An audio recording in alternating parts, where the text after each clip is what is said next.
Olá para você que está ligado na programação da Rádio Defensoria. Está começando mais um podcast Entrevistas DPE comigo, Beatriz Priu. E hoje a gente tem um convidado especial aqui no nosso estúdio, deputado federal e também defensor público Stélio Denner, para conversar com a gente sobre as ações e o resultado do trabalho dele ao longo dos últimos 2 anos de mandato à frente da Câmara lá como deputado federal e tal, atuando pelo nosso estado de Roraima. Eu queria agradecer e seja muito bem-vindo ao nosso estúdio. Eu que agradeço vocês, Beatriz. É uma honra estar sempre aqui na Defensoria Pública e vocês também agora entregando um serviço que é um serviço muito importante para toda a população, que é de levar informação em relação à Defensoria Pública e outras informações também que são relevantes para todos os nossos ouvintes da Rádio Defensoria Pública, para nós termos conhecimento do que é necessário, né, de aprendizado também e de todas as informações que acontecem na sociedade, principalmente aqui na Defensoria Pública. Doutor Stélio Denner, de carreira, né, defensor público, já é juiz também, tem uma carreira vasta aí no direito, mas eu vou perguntar uma coisa assim, muito importante para a Defensoria, aliás, destacar esse trabalho que o senhor tem feito à frente também, enviando emendas, trabalhando por nosso estado de Roraima, mas em especial em 2024 houve uma conquista muito grande, um desejo que era da Defensoria Pública, inclusive enquanto o senhor também foi defensor público geral, que era a carreta dos direitos, né? A carreta itinerante de levar esses serviços aos municípios. Como é que foi também essa conquista para o senhor e garantir esse benefício para o roraimense aqui em Roraima? Olha, Beatriz, dos inúmeros serviços que a gente já colocou à disposição de toda a população roraimense, a carreta é um exemplo delas. Mas a carreta, que foi um tempo recorde, inclusive, a gente conseguir fazer com que houvesse o projeto, houvesse a liberação do recurso por parte do Ministério e houvesse também a aquisição dessa carreta, foi um tempo recorde. Mas antes da carreta ainda, por exemplo, eu já tinha entregue tratores para o município de Iracema, né? Aí logo depois veio a carreta da Defensoria Pública, já veio também, por exemplo, um bem muito importante para as comunidades indígenas, que foi um caminhão baú grande para servir a FUNAI e servir as comunidades indígenas que precisam, por exemplo, de que a FUNAI transporte várias mercadorias às comunidades. Todos os tipos de mercadorias, às vezes mercadorias, por exemplo, cestas básicas, às vezes necessidade de bens para as comunidades indígenas, como um carro de mão, como equipamentos. Então esse caminhão também serviu lá. Como a carreta que, como você disse, era um sonho da Defensoria Pública de décadas, de a gente ter essa carreta, para fazer com que a gente pudesse, os defensores e defensoras, juntamente com toda a sua equipe, pudesse estar mais perto da população, nos bairros da cidade e também no interior, né? A Defensoria Pública Itinerante é uma realidade em todo o estado. A Defensoria Pública Itinerante é o carro-chefe de atendimento da Defensoria Pública em todo o estado de Roraima. E o doutor Oleno, com toda a equipe da Defensoria Itinerante e da Câmara de Conciliação, estão cada vez mais próximos da população levando esse serviço. E a carreta vem só aumentar. Na semana passada, né, teve o atendimento da carreta e já tem uma programação mensal, salvo engano, uma programação mensal para que a carreta esteja em todos os cantos da nossa capital. É importante o senhor lembrar, inclusive, do caminhão lá para a FUNAI, porque se assemelha, de fato, com o trabalho da Defensoria Itinerante, aliás, com a necessidade de ter uma carreta e lá, no caso, um caminhão. A gente, então, coloca em questão também o difícil acesso aos municípios, a algumas comunidades indígenas, ao interior, de fato, do estado, das vicinais. Então, como é que esses transportes, ao seu ver, eles vêm realmente alcançar aquela população que está mais distante? A dificuldade das comunidades indígenas conhece quem vai enfrentar, às vezes, a estrada, quem vai enfrentar os rios, às vezes até andando, às vezes de voo mesmo, porque tem comunidades que a gente só chega de avião. Então, quem conhece a realidade das comunidades indígenas sabe da necessidade. É claro que um único caminhão ainda é pouco, mas é uma amostra, né, do nosso serviço, que a gente entende que tem que ser visto não só por mim, parlamentar federal, deputado federal, mas por todos nós, autoridades, em relação a esses aspectos de a gente servir as comunidades indígenas. Nós temos mais de 700 comunidades indígenas em todo o estado. Eu ando muito nas comunidades indígenas, primeiro por ser defensor público, porque já andava, né? Depois por gratidão, por ter sido muito bem votado entre eles, defendo seus direitos e preciso também colaborar com as comunidades indígenas, onde o progresso está chegando, né? Exemplo disso são os inúmeros projetos que tem do governo do estado. Aí eu venho aqui parabenizar o governador Denário por tudo que está fazendo em relação às comunidades indígenas, em relação ao progresso, em relação aos plantios de grãos. Parabenizando também todos os prefeitos, onde que tem uma grande incidência da população indígena. Eu dou exemplo do Iramutã, Pacaraima, Majari, Normandia, Bonfim, Cantá. Todos os prefeitos estão fazendo o dever de casa em relação a ter esse olhar diferenciado para as comunidades indígenas. E é claro, eu não deixo de fazer isso também, colaborando com os prefeitos, colaborando com o governo do estado, para que a gente possa levar mais progresso às comunidades indígenas. Ontem, por exemplo, eu estive numa comunidade de Camará. Camará era uma comunidade de dificílimo acesso. E hoje a estrada já está até lá. Uma vicinal que foi construída pelo prefeito Dr. Raposo de Normandia, com um convênio celebrado com o governo do estado, ou seja, com participação do governador Denário, do vice-governador Edilson Damião, por intermédio do senador Irã, onde que foi feita essa estrada importantíssima. E nós estamos colaborando com Normandia. Só em Normandia, este ano de 2025, nós já colocamos R$5.800.000 para vários tipos de serviço. Estrada é uma delas, asfalto é uma delas, ponte também, inclusive uma construção de um barracão na comunidade de Raposa. O barracão deve ser vivo, é uma necessidade que a população pediu? As comunidades indígenas, elas têm os seus barracões tradicionais, que na grande maioria delas foram feitos por eles mesmos. Eles tiram madeira, conseguem fazer com que haja uma união entre eles, conseguem recursos para comprar telhas, pregos, grampos, e assim vai, e eles constroem o barracão. A maioria das comunidades é dessa forma. Hoje em dia o poder público já chega nas comunidades e oferece também esse tipo de serviço, ou seja, oferece um barracão comunitário. Tem várias também comunidades que já têm barracões que foram construídos pelos municípios, que já foram construídos pelo governo do estado, e nós estamos oferecendo esse barracão à comunidade da Raposa, né, onde nós temos grande parceria lá, e com certeza o barracão que existe hoje na Raposa, ele já está muito pequeno para o tamanho que é a comunidade. Hoje são mais de 1.500 pessoas que moram na Raposa, na comunidade de Raposa. Então, precisa de um barracão comunitário muito maior que a gente está propondo aí para a gente poder fazer e realizar. E outros barracões que vamos também estar fazendo em muitas comunidades. Falando nisso, desse crescimento das próprias comunidades, nós vemos agora que os indígenas, eles às vezes até saem também da sua região ali para estudar, fazer uma faculdade aqui na capital Boa Vista, mas sempre normalmente retornam também de onde vieram. Você acredita que isso também, de manter essa tradição regional, essa tradição indígena, é também um incentivo que é dado pelo governo, assim como também pelas emendas que o senhor envia também para o nosso estado como deputado federal? Nós temos que respeitar a cultura e as tradições deles, né? Ajudá-los nesse aspecto também, mas ao mesmo tempo oferecer para eles as políticas públicas, e a educação é uma delas. Então, fazer com que eles possam verdadeiramente estar cursando um nível superior nos dias atuais é muito importante, não só para eles, mas para o próprio estado de Roraima. Nós temos praticamente 30% da população indígena em Roraima, ou seja, nós precisamos capacitar cada vez mais também os indígenas, para que a gente possa ter um futuro melhor em relação ao aspecto das terras que eles ocupam e do que eles podem fazer no futuro com essas terras se estiverem preparados e capacitados em relação a todos os sentidos da educação. Então, quero louvar aqui, por exemplo, a atitude do senador Messias de Jesus, que está propondo criar uma universidade indígena. Então, e tem o nosso apoio lá em Brasília, junto ao Ministério da Educação, para que isso se efetive no futuro. E agora eu fiquei na expectativa, essa novidade também aqui para a gente, mas, doutor, em relação também aos seus trabalhos voltados para a cultura, o senhor falou agora, a gente começou a falar de comunidade indígena, já estamos entrando um pouquinho nas tradições, né, na cultura indígena.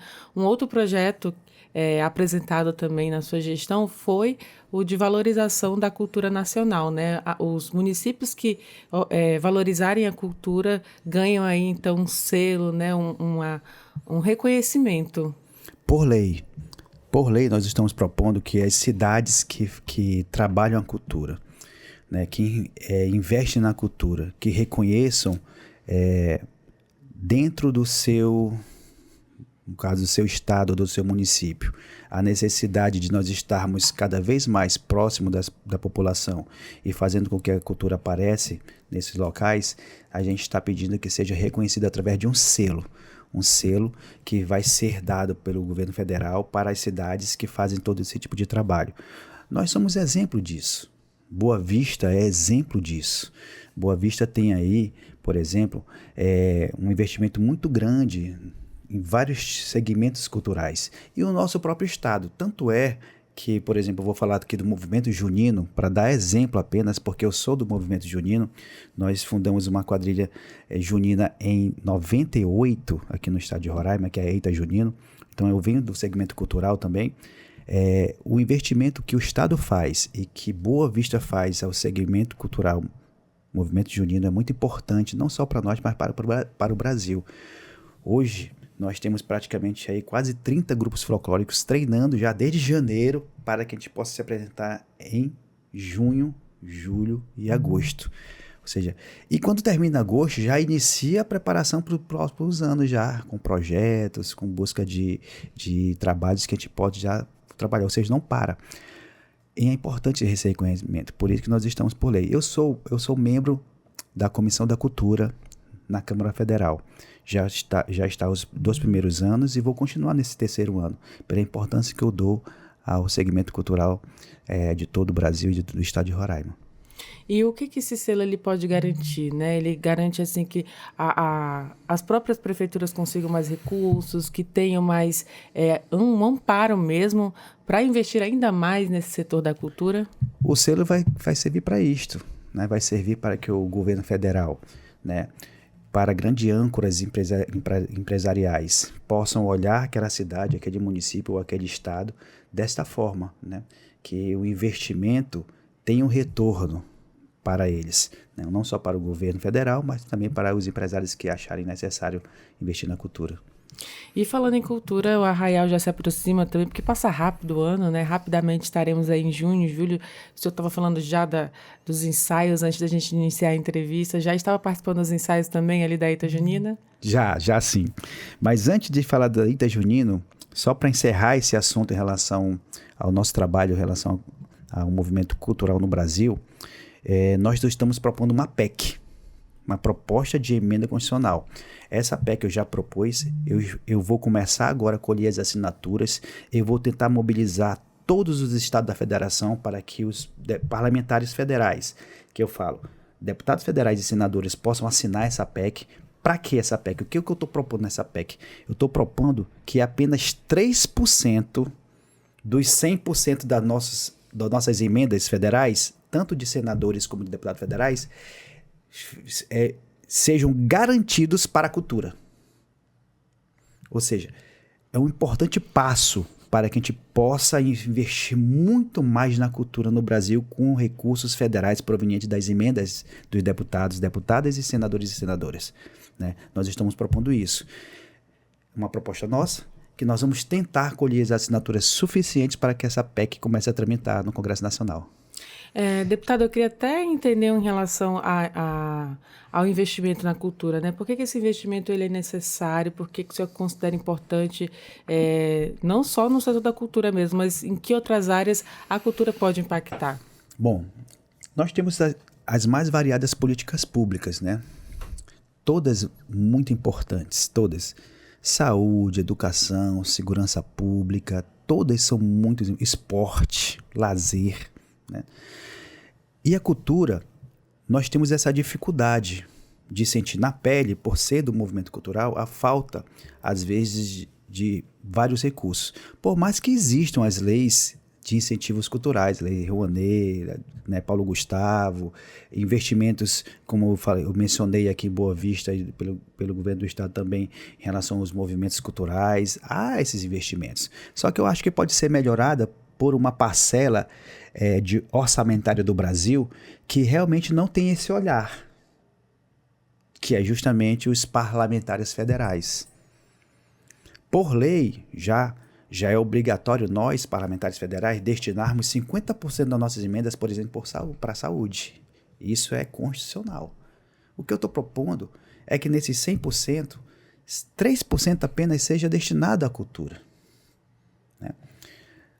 Nós, brasileiros e brasileiras, temos uma identidade muito forte, né, com a cultura. Aí eu falo especificamente do carnaval, do movimento junino, né, de vários segmentos culturais existentes no Brasil. E esse investimento apenas de 3% das nossas emendas, o que equivale muito pouco para nós.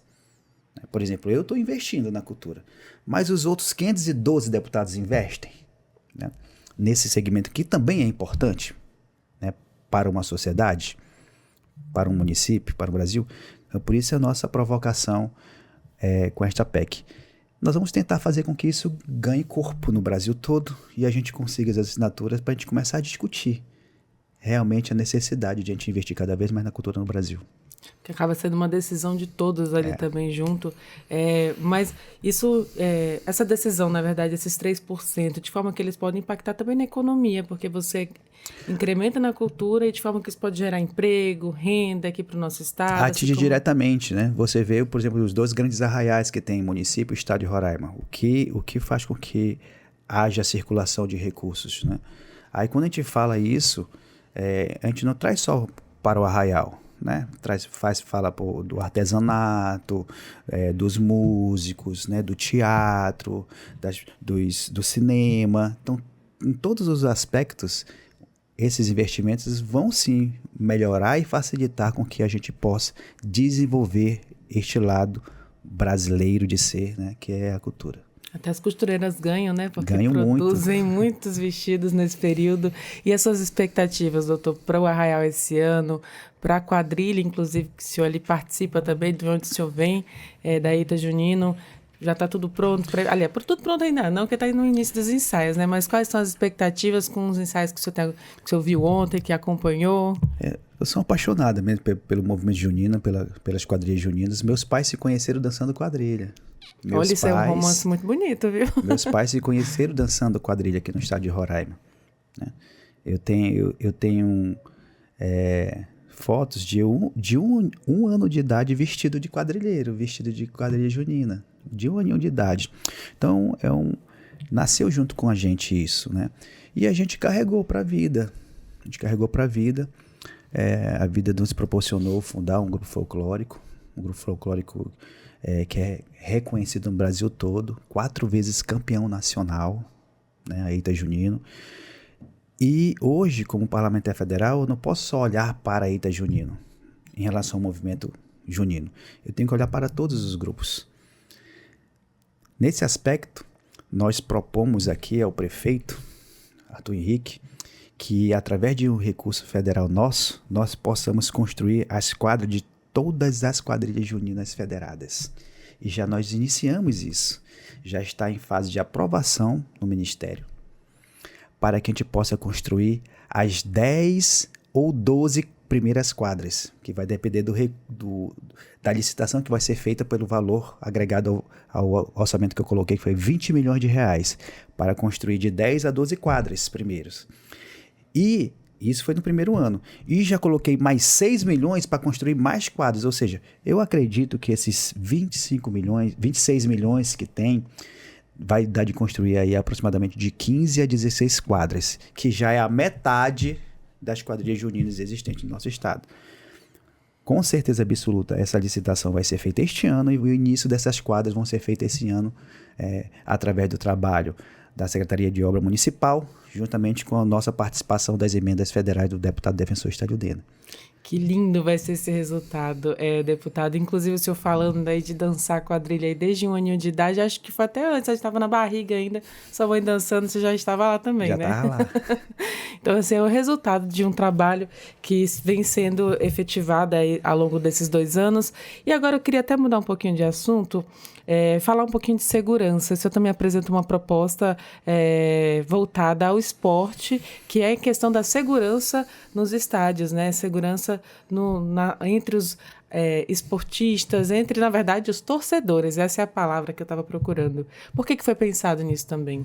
Bom, não sei se vocês vão recordar, ano passado, num jogo existente no Nordeste, não vou lembrar se foi no Ceará ou na Bahia, mas um ônibus de um dos times foi apedrejado pelos torcedores do time rival. E esse ônibus ele não estava no estádio de futebol, estava fora, estava longe ainda. Ele já era depois da partida, vamos dizer assim.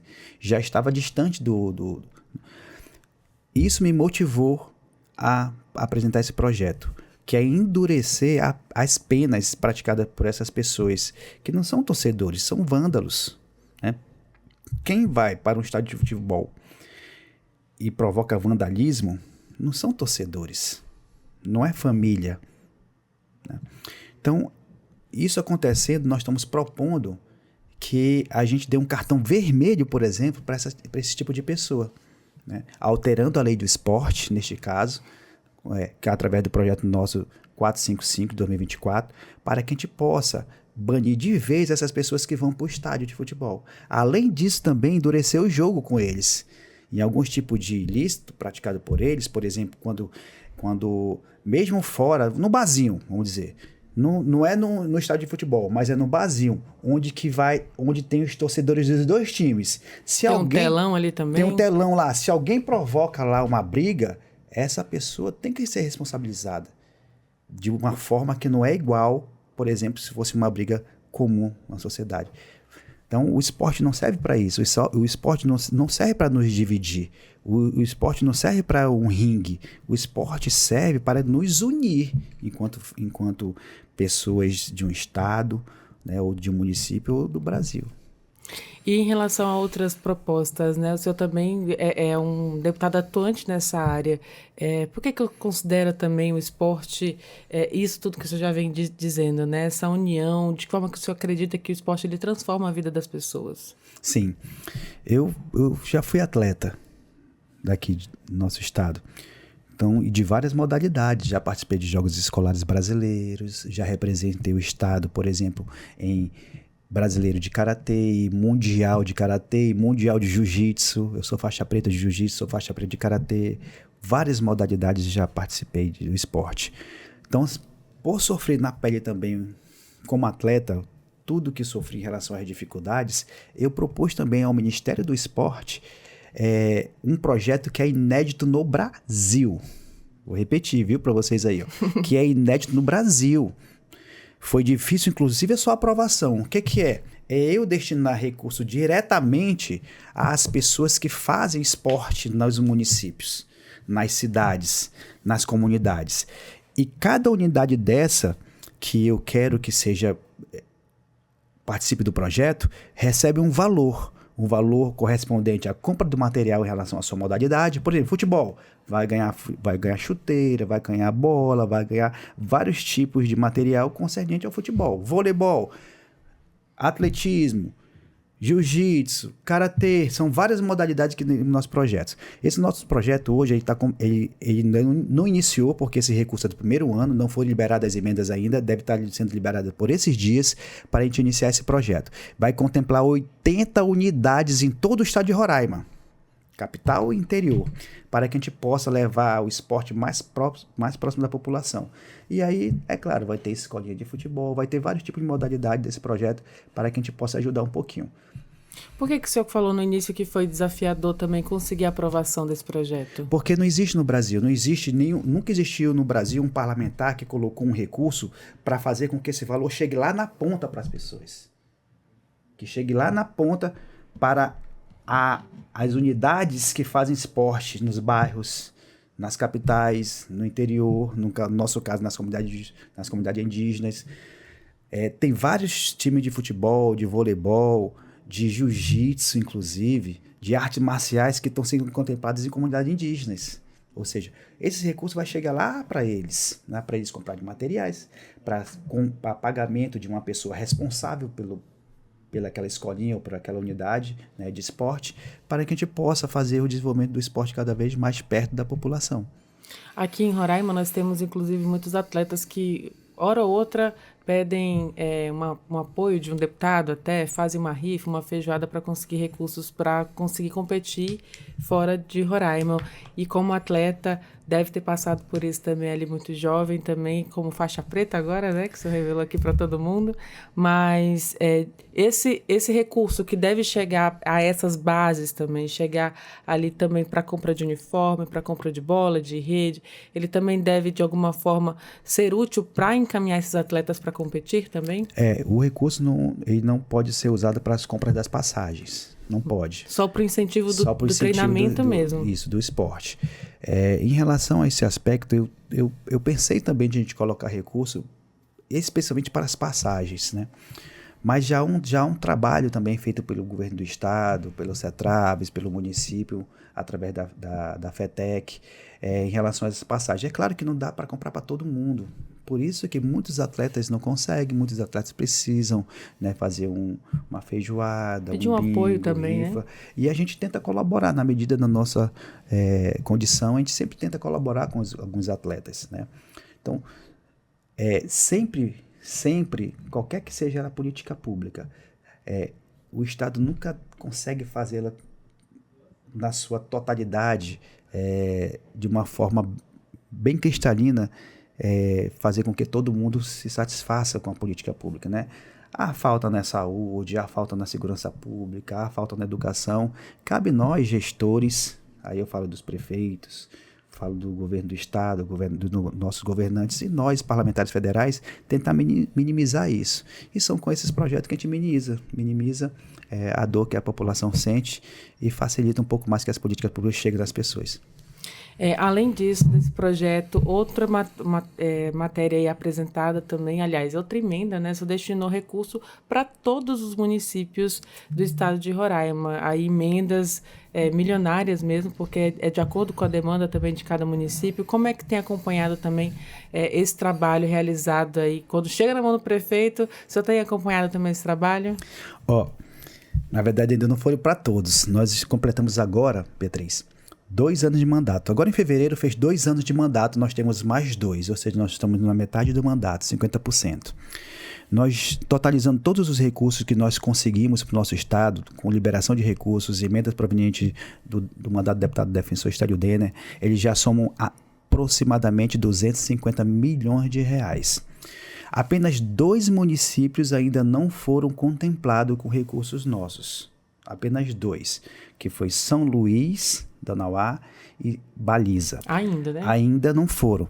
Todos os outros 13 municípios já foram. Além dos municípios também, vários órgãos federais também foram contemplados. A Universidade Federal foi contemplado com recursos nossos. Eu posso lembrar aqui também da Embrapa, que foi contemplado com recursos nossos, que é uma instituição importantíssima para fazer com que as pesquisas em relação ao campo cheguem mais perto das pessoas que precisam da agricultura familiar. Ou seja, vários órgãos federais, também secretarias de estados, também investimento na segurança pública. Então, a gente está procurando investir nas necessidades que chegam para nós, que a gente tem conhecimento e procura ajudar várias entidades. Eu lembrei agora do IFAM, que tem um projeto muito lindo que vai ser apresentado esse ano por eles, que nós colocamos recursos lá também. O próprio INSS, nós estamos garantindo uma picape para eles fazerem um trabalho itinerante em todo o estado. Então, a gente vai trabalhando dessa forma. Qual é o projeto do IFAM? O projeto do IFAM é para que a gente possa, deixa eu ver se eu consigo lembrar bem, é para que a gente possa reconhecer um segmento cultural aqui no nosso estado. Eles fazem uma pesquisa. Lembrei. É para reconhecer, aí vai de novo para a minha praia, né? É para a gente reconhecer como identidade cultural a religião Areruia, que é praticada com os ingaricóis. Que legal! Com as 16 comunidades ingaricóis. Lá, os ingaricóis, eles têm uma religião chamada Areruia, na linguajar deles. E o IPHAN vai reconhecer a Areruia como um patrimônio cultural brasileiro. Nossa, sensacional isso. Vem junta tudo que a gente estava conversando, a cultura e também a valorização das tradições dos povos indígenas, das tradições indígenas de fato, volta aquilo que se acredita mais uma vez. Então, tem esses recursos destinados também à Embrapa, a IBAMA, que você falou, FUNAI, na verdade. FUNAI, também. INSS, o IPHAN agora também. São muitos trabalhos. E nos municípios, a prioridade... quais são as prioridades, na verdade, dentro dos municípios? Estrada, escola? Nos municípios, as principais prioridades realmente é a estrada, são pontes, são escolas, são UBSs, né? Unidade básica de saúde, infraestrutura. Então, são as principais prioridades. Doutor, em relação ao ano de 2025, começou agora, né? Esse ano está iniciando aí também as sessões que ocorrem. O senhor tem já em mente algum projeto que deva apresentar ao longo desse ano? Aliás, não só ao longo desse ano, mas aos próximos 2 anos que faltam de mandato? Nós já estamos desde de novembro do ano passado estudando alguns projetos de lei, né? Nós temos que ter responsabilidade, nós temos que ter calma e paciência para que a gente possa apresentar projetos que impactem na vida das pessoas. Então, nós estamos estudando alguns projetos de lei, né, que nós vamos dar entrada esse ano para que a gente possa melhorar também a vida, não só dos roraimenses, mas de todos os brasileiros. Tem alguma área específica na saúde, na segurança? Nós estamos pensando muito em relação à questão da atuação da Defensoria Pública Nacional. Nós estamos muito pensando também na questão de a gente fazer com que haja uma participação efetiva da agricultura familiar em relação a algumas políticas públicas que não chegam com facilidade ao homem do campo. Então, nós estamos pensando em algumas coisas para desenvolver nesse sentido. Falando em Defensoria Pública, que também é a sua área, né? A sua praia, seu campo, defensor. Esse ano, a instituição completa 25 anos, vai ter uma grande celebração já no Maio Verde, que é o mês que se celebra essa data. Como é que você se sente também fazendo parte dessa história e podendo contribuir com essa grande instituição? Todos nós juntos, defensores públicos, né? O nosso pensamento é sempre fazer com que o atendimento às pessoas seja mais digno. A gente procure verdadeiramente dar cidadania às pessoas no sentido mais amplo da palavra, na busca incessante dos seus direitos, né, e dos seus interesses. Esse é o papel da Defensoria Pública. Ou seja, não é litigar por litigar, não é entrar com a ação por entrar com a ação. É tentar resolver o problema das pessoas. Às vezes até mesmo ajudando a outra parte, que não é a parte que a gente não defende, a tentar fazer, por exemplo, uma conciliação. A Câmara de Conciliação, que existe na Defensoria Pública, foi um trabalho exitoso no Brasil, lá no meados de 2004, que surgiu no estado de Roraima. E todas as outras defensorias públicas do Brasil depois copiaram nesse sentido, né? Positivamente falando. Ou seja, deu certo. Não é só entrar com ação, é tentar fazer com que também o Poder Judiciário não receba tantos processos. Ou seja, a gente ajuda também o governo do Estado, o Poder Judiciário, né, na questão da formação dos processos, quando eles já se encerram no nascedouro, quando há uma conciliação. Então, esse é o verdadeiro papel da Defensoria Pública. A gente está mais próximo da população, levando dignidade e cidadania a eles. E as expectativas para 2025 de forma geral, né? Nós estamos apenas iniciando o ano, temos aí ainda 10 meses praticamente pela frente, muito trabalho, com certeza ainda vai percorrer aí muitos municípios, trazer mais emendas, mas quais são as suas expectativas aí para a gente também encerrar a nossa conversa aqui? São excelentes. Nós temos hoje 2 novos presidentes que foram eleitos agora na semana passada. O presidente Davi Alcolumbre, nortista, que é aqui da Amapá, o senador Davi Alcolumbre, presidente do Senado, e o paraibano Hugo Mota, do meu partido republicano.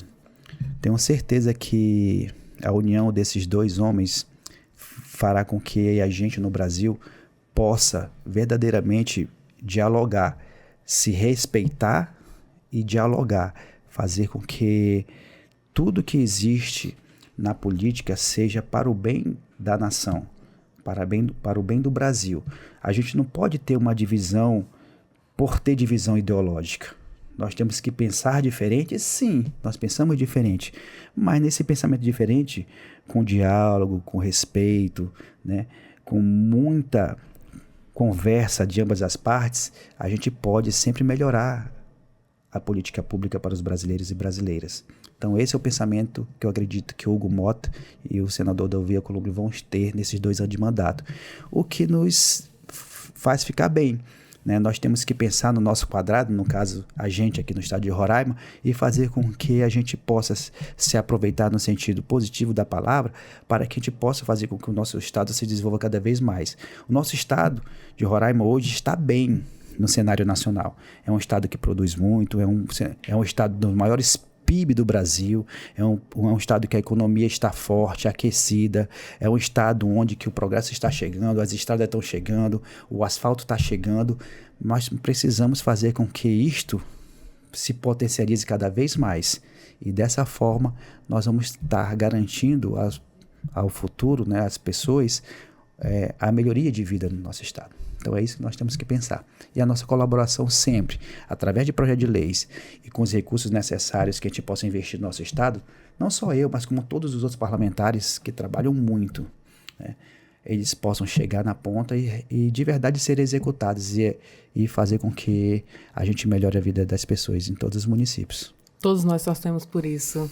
Eu queria agradecer ao deputado federal Estélio Denner, defensor público também de carreira aqui, pela Defensoria Pública do Estado de Roraima, parabenizar por toda a sua trajetória também, de acordo com o que a gente vem acompanhando ao longo desses anos, um homem que estuda muito, que estudou e estuda muito, né, para garantir também o acesso à justiça, à cidadania da população, agora como deputado federal. Desejo muito sucesso e deixo esse espaço também para você, para o senhor fazer essas considerações.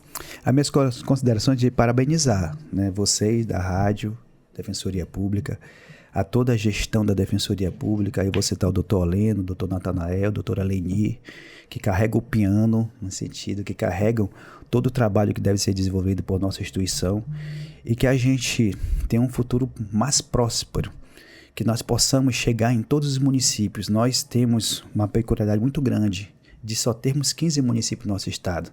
Então não é difícil a Defensoria estar nos 15 municípios, mas para isso nós precisamos que as autoridades, aí eu falo, governo do estado, né, principalmente, tem esse olhar diferenciado em relação à Defensoria Pública. Não por sermos defensores ou por sermos uma instituição que leva um serviço tão de qualidade à população, mas por termos essa característica do estado de Roraima, de estarmos apenas em 15 municípios. Ou seja, eu, gestor, governador do estado, eu faria com que a Defensoria Pública estivesse efetivamente nos 15 municípios. Não por ser defensor público, mas porque as pessoas precisam. Vou dar um exemplo claro. Já pensou uma pessoa que mora lá no Iramutã, ou então mora numa comunidade do Iramutã, ter que se deslocar para Pacaraima para ser atendido por um defensor? Né? Não dá. Então, nós temos essa característica de sermos só 15 municípios. Cabe ao governo do estado olhar com carinho e ver o que precisa ser feito para que esse serviço tão digno, que é dar cidadania às pessoas, né, se aproximar as pessoas da justiça, seja feito de modo concreto e bem próximo da população. Mensagem dada aí também ao nosso governador, e eu também concordo, existe muito trabalho, e é um trabalho lindo. Desde que eu entrei aqui na Defensoria, me apaixonei. Me disseram isso logo quando eu entrei, doutor, que eu ia me apaixonar pela atuação da Defensoria, e realmente me apaixonei assim em ver os casos sendo atendidos, as pessoas de fato tendo seus problemas e suas questões solucionadas graças à atuação dos defensores, defensoras e toda a equipe da Defensoria Pública de Roraima. Então já fico os meus parabéns também, e parabéns ao senhor como deputado federal trazendo esses recursos Recursos para o Estado de Roraima. Muito obrigada. Obrigado a vocês. E assim a gente vai encerrando mais um bate-papo aqui no podcast Entrevistas DPE. Eu agradeço a tua companhia e te lembro que você pode ouvir essa e outras entrevistas acessando os canais oficiais da Defensoria Pública de Roraima, no Deezer, no Spotify e também no YouTube. Qualquer dúvida, digita Defensoria RR. Muito obrigada pela sua companhia e até o nosso próximo encontro. Tchau, tchau!